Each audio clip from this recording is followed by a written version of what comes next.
Hallelujah, जय मसीह की। Praise the Lord. A very good morning. एक नए दिन की शुरुआत को आइए परमेश्वर के जीवित वचन की रोटी के साथ करें, जो हमारे जीवन से हर अंधकार को दूर करता है, हमें जीवन देता है और हमें धार्मिकता के मार्ग में चलने में हमारी सहायता करता है।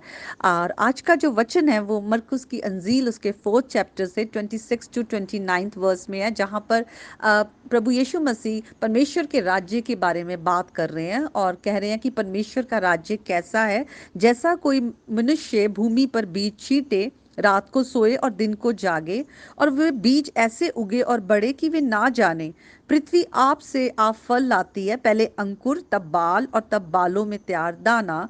परंतु जब दाना पक जाता है वे तुरंत हंसिया लाता है, क्योंकि कटनी आ पहुंची है। तो हालेलुया, आज के वचन के द्वारा प्रभु आप सबको बहुत ब्लेस करे। आइए हम देखते हैं कि इस वचन में प्रभु यीशु मसीह क्या कहना चाह रहे हैं।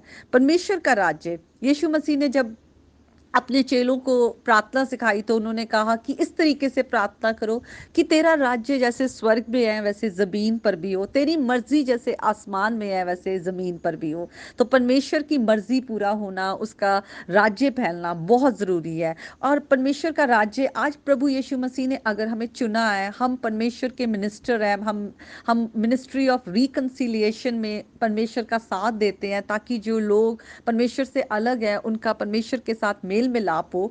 तो ये ऐसे ही है, जब हम हमारे तक प्रभु का जो वचन पहुंचा है, वो गुड न्यूज़ पहुंचा है, जिसके द्वारा हमने उद्धार पाया है, प्रभु यीशु मसीह के बहाए गए लहू के द्वारा हमारे गुनाह क्षमा हुए हैं। तो अब हम वो वचन जो है हम औरों तक पहुंचाते हैं। तो हम बीज जो है वो छींटते हैं, हम बीज को फैलाते हैं।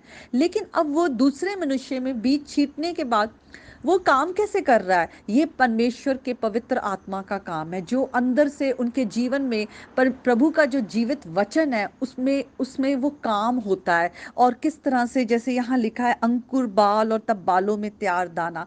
किस तरह का दाना आ रहा है? जैसे हमने 2 दिन पहले दृष्टांत में देखा था, जहाँ पे जंगली पौधों का दृष्टांत था कि किस तरह से जंगली पौधे भी हैं लेकिन अच्छे भी हैं, जो परमेश्वर के राज्य के बच्चे हैं और जो शैतान के राज्य के बच्चे हैं। तो जो परमेश्वर के वचन है वो किस तरह से काम करता है, ये मैटर करता है।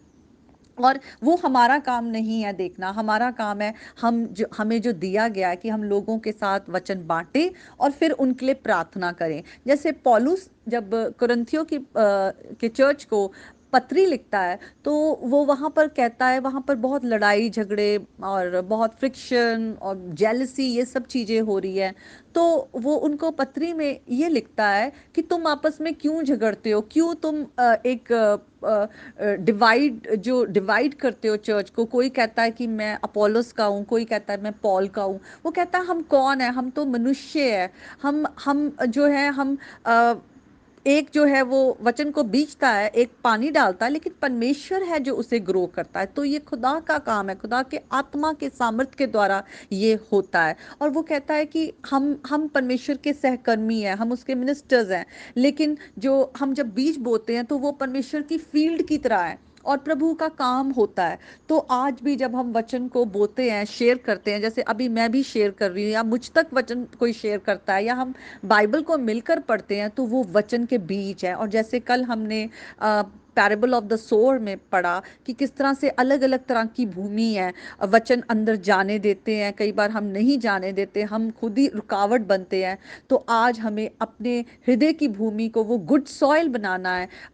हर एक चिंताओं को, हर एक कंकड़ पत्थर, सारी चीज़ों को, डिस्ट्रैक्शंस को, सबको दूर करना है कि जब परमेश्वर का जीवित वचन आता है तो वो हमारे हृदय के अंदर जाए, वो फल लाए। और हम देखते हैं गलातियों की पुस्तक में किस तरह से उसके 5th चैप्टर में अगर हम जाएं तो वहाँ पे आत्मा के फल हैं। और आत्मा के फल हम पढ़ेंगे क्या हैं? वो प्रेम, आनंद, मेल, धीरज, कृपा, भलाई, विश्वास, नम्रता और संयम।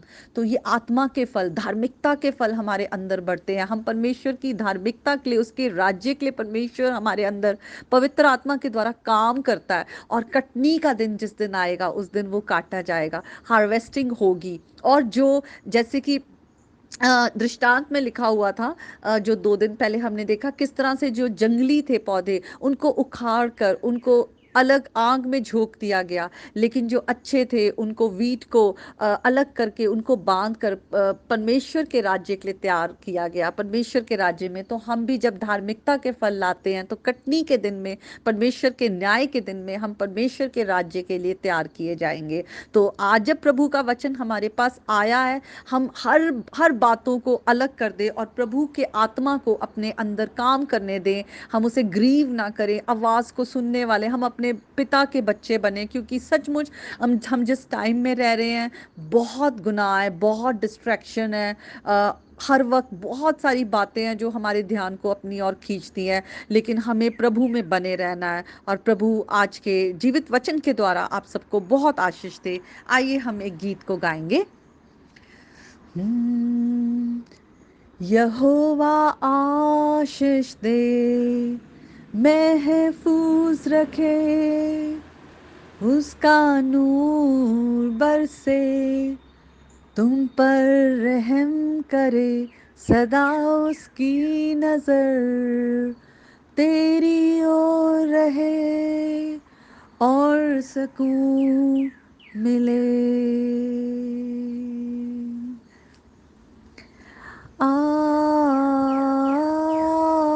आमीन, आमीन,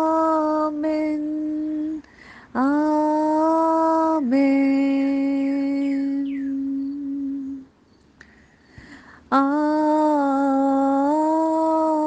आमीन, आमीन, आमीन। परमेश्वर का शालोम आप सबके घराने पर हमेशा बना रहे। प्रभु यीशु के नाम में आमीन।